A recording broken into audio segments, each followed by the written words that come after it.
learned long ago, never wrestle with a pig. You get dirty, and besides, the pig likes it. George Bernard Shaw.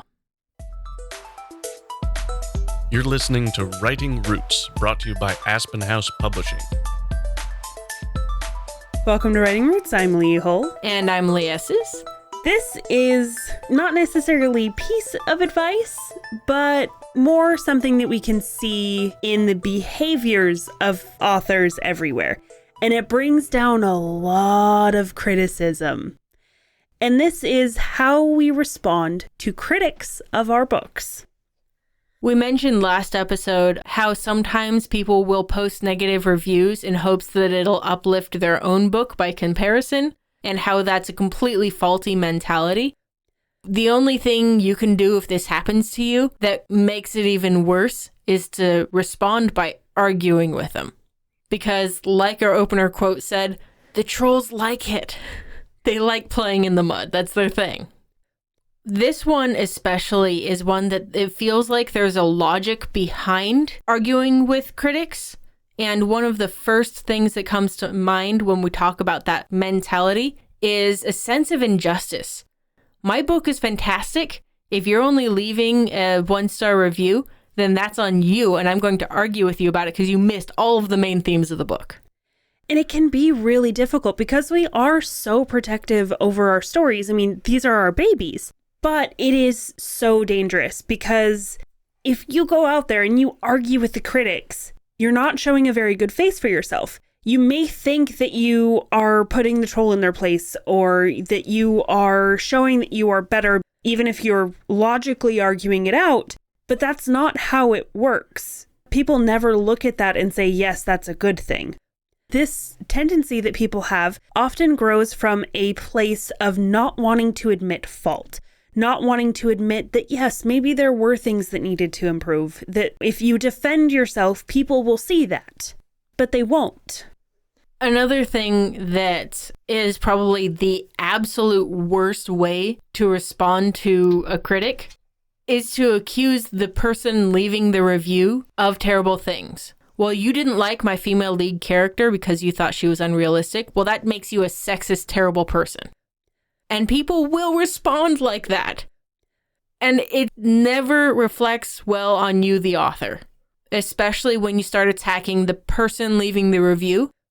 In general, don't leave any response, but if you must, the details, the words of the review itself are what you're trying to change. You're not trying to vilify the person leaving the review under any circumstances. That never ends well. Another dangerous way people respond to criticism is to try to take every single piece of advice that they hear from everyone. That they will see that, oh, this person really wanted this particular relationship to go somewhere, so I'm going to try to lace that in, but these other people didn't want that, so it's going to be really rocky, and this person really wanted to see less murder, so I'm going to do that, but I'm writing a murder mystery, so maybe I need to have some murder in there. It just gets to be so difficult because you're constantly trying to please people who will probably never be happy. I remember once I was giving feedback in the writing club years ago, and I mentioned that she, at the beginning of the paragraph, said that it was nighttime, and then we had no other indications the rest of the time that it was night. It wasn't difficult to see or anything like that. So I said, hey, maybe make it a full moon so it's easier to put this context and we can kind of start to understand it. And she literally added a line saying it was a full moon. And that was it. It was not my intention, but it was literally what I said. But she was just putting that in there to appease me, not to make the story better. Let's get into the reasons why responding to or listening to criticism to critics can be a dangerous ground to tread. First off, if you are accepting every single bit of criticism, every single bit of advice that you get, you're not writing selfishly. You need to evaluate every single piece of feedback, good or bad, and see how it could change your work. You know, some people actually do have good advice or good opinions when it comes to your work, and you can listen to that, but you need to do it critically. If you just accept everything, you are going to fall into a very dark hole of never thinking your work is good enough. Another reason why responding and especially defending your works is a terrible idea is you're only shooting yourself in the foot. Readers don't actually expect perfection, they expect art. They expect to be moved. I have been distracted by excessive proofreading issues, but every once in a while, like once a book, if there's an issue, I can overlook it because the story is worth it. So this pretending that your book is perfect and therefore you are perfect is unrealistic and nobody likes you. And there's a really, really good, fairly recent example of why this is bad. So there was an author, not really going to apologize if I pronounce her name wrong because I really don't like her, Lauren Huff, who went out on Twitter after publishing a book and started calling people names for leaving 4-star reviews. A couple of people had posted on Twitter, loved the book, 4.5 stars. And this author called them a-holes for leaving a 4.5-star review. And every single other author out there was looking at that saying, I would be thrilled if someone left me a 4.5-star review. A lot of readers were looking at that and going, 4.5 stars is amazing. I don't give books 5-star reviews. So it just created a lot of animosity towards the author that actually ruined her career projection and turned a lot of people away from wanting to read the book because the author had very publicly said, if you don't think my book is perfect, then you are not worth my time. And that's a very toxic way to go about approaching criticism on your book. And then she got trolled because trolls be trolls. Yeah, trolls do it for the attention. So if somebody never read your book and says, well, I thought the vampire subplot was stupid, and there are no vampires in your book, they're just doing it for attention. They're hoping to get you to respond. They're hoping to needle you. Again, like our opener said, they like it, and they will beat you down with experience. So when you have this idea that you need to respond to criticism, what do you do instead?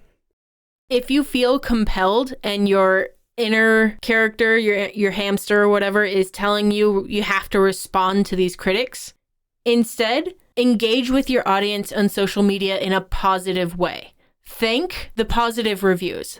So there will be some positive and some negative, and just give them a quick response. Interact with them, because the more you interact on your social media posts, the more visible they become. So if you just go, thanks, glad you liked it, then they start to feel this personal connection with you and they will take your side so you don't have to.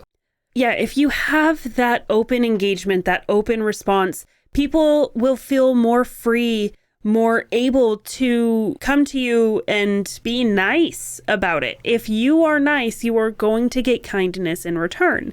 So if you show that, yeah, you're having successes, but also show them your difficult times, show them the struggles and the frustrations so they can see that you're a human. That tends to bring a lot of people to your side.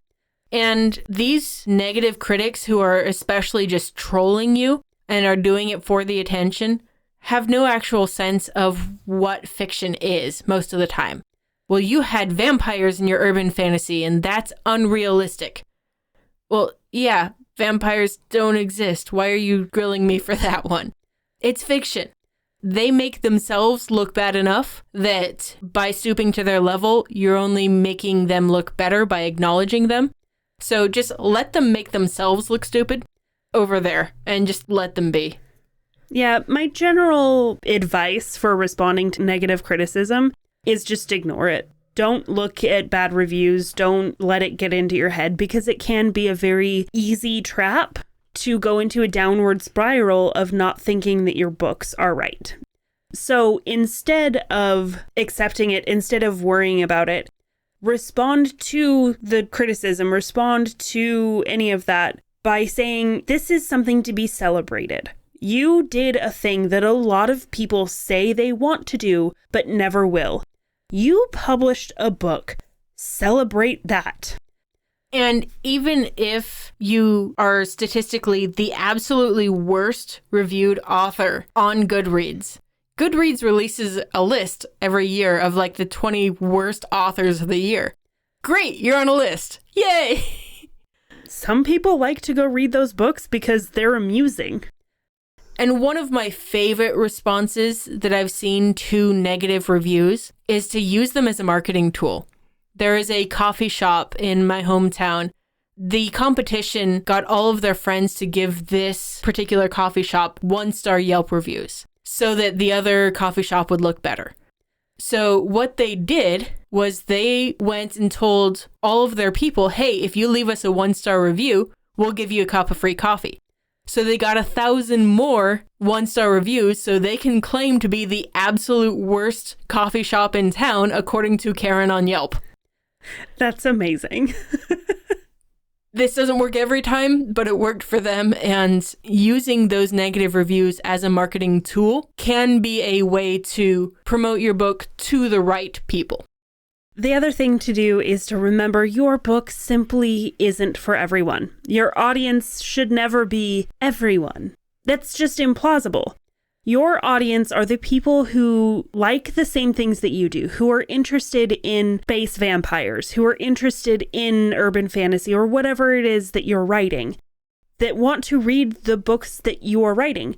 And a lot of the bad reviews come from a place of reading a book that isn't in their genre. So remember that. And then, really just ignore it. Ignore the negative.